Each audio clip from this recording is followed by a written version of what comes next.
Pal Gjoka i Shoshit.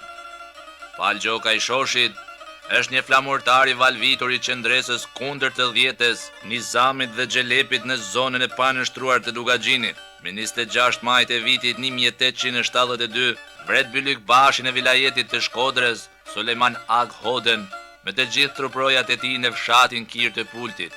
Gjatë përpjekjes së armatosur me forcat anadollake, plagoset rënd duke marrë 3 plumba në shpatullën e djathtë.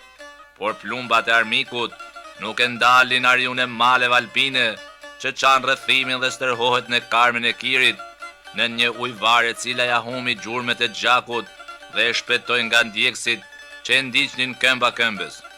Natën e ftoftë të frorit e kaloi poshtë asaj ujvare që plagët e përgjakura ju ngrin akull, por Pal Gjoka sfidon vdekjen me shpirt në rrëdhëmb. Të nesërmen, pa aguar drita vjen një grua për të ngarkuar dru, ku Pal Gjoka i drejtohet.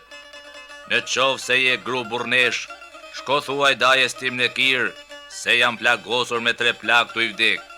Burnesha malsis e majti fjalën dhe amanetin për njeriun shumë të rrezikshëm Pal Gjoka, që kishte vrar Agën me gjitha ato asqer dhe hasmi e kërkonte ta gjente edhe në vrimin e miut.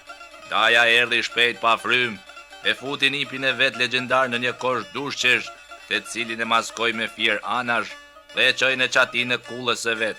Pal Gjoka, pasi u shërua, detyrohet të marrë malet ku jetoi për disa vite, shpellë me shpellë si koçak shumë i kërkuar i dualetit.